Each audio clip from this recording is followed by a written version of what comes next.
5 জন ডেলিগেশনে member ছিলেন doctor Saratchandra মুখার্জির নেতৃত্বে। তো আমাদের পার্টির ভাইস প্রেসিডেন্ট ডক্টর ছেলেও আছেন এবং পার্টিরও আছেন ডক্টর মধুসূদন কর মহোদয় এবং অন্যান্য 3 জন ছিলেন। এর বাইরেও জনস্বার্থের মামলা করেছেন এই ইস্যু থেকে প্রথম থেকে অ্যাডভোকেট কৌস্তব বাগচি। এসব মামলার কোনো সম্পর্ক নেই, কিন্তু তিনি যেহেতু আমাদের লাইক মাইন্ডেড বিজেপি করেন, তিনিও আমাদের সঙ্গেই তিনি ছিলেন, কারণ তিনিও এই ইস্যুতে এই জাল সেলাইন ইস্যুতে সামনে এনেছেন। আর আমরা সিম্বলিক একজন ভিকটিমকে নিয়ে এসেছিলাম, তার ফ্যামিলিকে, হচ্ছে মিস্টার কার্তিক সিং।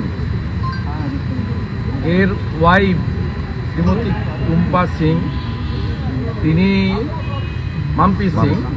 মাম্পি সিং এফেক্টেড হয়েছেন। আপনারা জানেন যে 3 জন ক্রিটিক্যাল, 2 জনের তো ডেথ আপনারা জানেন, একজন প্রসূতি মা আরেকজন নবজাতক।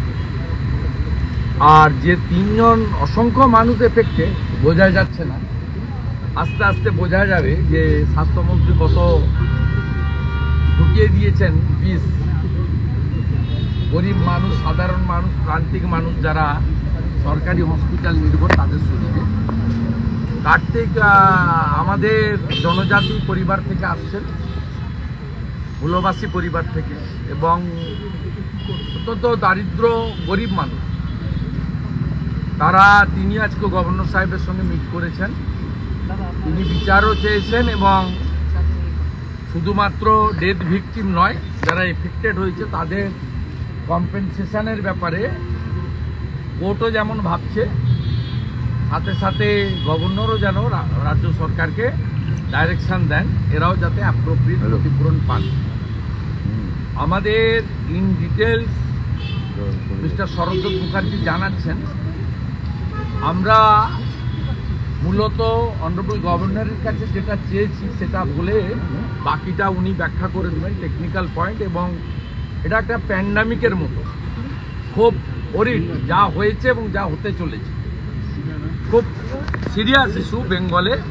এবং এটাতে 3 জন পিজিতে থাকা বা 2 জন মারা যাওয়া বিষয় নয়, এটা নাম্বারটা থাউজেন্ডস বা মোর দ্যান 1 লাখ হতে পারে, এটা টাইম উইল স্পিক। তা আমাদের 3টে জিনিস আমরা অনারেবল গভর্নরকে বলেছি। একটা বলেছি যে রিগার্ডিং দিস ইস্যু আপনি কনস্টিটিউশনাল হেড, সাংবিধানিক প্রধান, আপনার এই বিষয়ে বক্তব্য আসা উচিত যদি আপনি ফিট মনে করেন। আমরা তো ওনাকে অ্যাডভাইস করতে পারি না, রিকোয়েস্ট করি। সেকেন্ড, আমরা বলেছি যে এই ক্ষতিগ্রস্ত পরিবারগুলো ক্ষতিপূরণ বা প্রপার ট্রিটমেন্ট যাতে পায়, আপনি নিজে নজরদারি করুন। সেটা আপনি ভিজিট করতে পারেন বা আপনি গভর্নমেন্টকে বলতে পারেন বা খোঁজ খবর নিতে পারেন। কারণ আমাদের কাছে ডক্টর বিশ্বপতি মুখার্জি যে রিপোর্টিং করেছেন তাতে এই 3টে পেশেন্ট এখনও ভালো নেই, তাদের প্রপারলি ইউরিন পাস হচ্ছে না। আমরা ইন্টারনালি জেনেছি, এটাও খুব উদ্বেগের বিষয়। কারণ আমি যখন কার্তিককে জিজ্ঞেস করেছি তুমি ওয়াইফকে দেখতে গেছিলে কিনা, বলে যে আমাকে প্রথম দিন একবার দেখতে দিয়েছিল, তারপর থেকে অনেক দিন হয়ে গেল আমাকে দেখতে দেয়নি। আমি আজকে চেষ্টা করব ওকে পাঠানোর, যদি ওর মিসেসের সঙ্গে দেখা করতে যায়। আমরা সেদিনও স্বাস্থ্য ভবনে বলেছি যে আমরা স্ট্রং এবং অ্যাকচুয়াল বুলেটিন চাইছি, মেডিকেল বুলেটিন। পিজি হসপিটালের সুপারে সই করা বা ডেপুটি সুপারের সই করা, আমরা একটা রিপোর্টিং চাইছি যে 3 জন আমাদের দিদি মা বোন কেমন আছে জানতে পারছি। এটা আমরা গভর্নর সাহেবকে বলেছি। আর গভর্নর সাহেবকে আমি বলেছি যে আপনাকে তো ওরা 167-এ, যেটা আপনার কনস্টিটিউশনাল রাইট আছে, এই একমাত্র পশ্চিমবঙ্গ সরকার আপনাকে রিপোর্ট পাঠায়। এটা নিয়ে খুব বড় জিনিস হবে, এটা ভায়োলেশন অফ দি কনস্টিটিউশন, এবং এটা প্রয়োজন হলে সুপ্রিম কোর্টের হস্তক্ষেপও চাওয়া যেতে পারে। তার ব্যবস্থা হচ্ছে, এলওপি ইজ ওয়ার্কিং। এবং আমরা অনারেবল গভর্নর সাহেবকে বলেছি যে 167-এ আপনি রিপোর্ট চান। অনারেবল চিফ জাস্টিস চেয়েছেন পাবলিক ইন্টারেস্ট লিটিগেশন, সেটা তার প্রিরোগেটিভ, তার অধিকার, ওটা নিয়ে আমাদের কোনো বক্তব্য নেই। কিন্তু গভর্নরেরও অধিকার দিয়েছে সংবিধান 167 এর আন্ডারে তিনিও রিপোর্টিং চাইতে পারেন যে আরএল কোম্পানির সঙ্গে কি চিটাগুড়ের ব্যবসা মমতা ব্যানার্জির হয়েছিল, যে কোম্পানিকে মধ্যপ্রদেশের ইন্দোরে এফআইআর করা হয়েছিল মুকুল ঘোষের নামে, আপনার কাছে ঢুকে পড়ল কি করে? আপনি চোপড়াতে ওদের প্ল্যান্ট বসাতে দিলেন সেলাইনগুলো নেওয়ার শর্তে, 15 সালে ক্যাবিনেটে অ্যাপ্রুভ্যাল করলেন।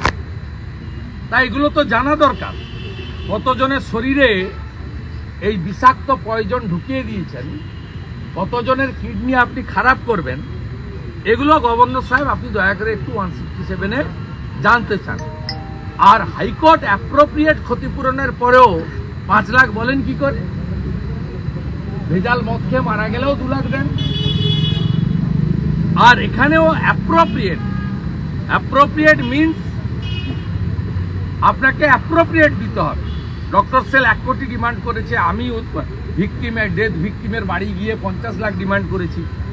তারপরে আরেকটা নবজাতক, তার ফ্যামিলিকে আপনি ডিক্লেয়ার করেননি। 3 জন হসপিটালে আছে, তারা কেন 10 লাখ করে পাবেন না? এই বিষয়গুলো আমি বলেছি। আমাদের ভিডিও ভালো লাগলে লাইক এবং শেয়ার করুন। কমেন্ট সেকশনে গিয়ে জানান আপনাদের মতামত।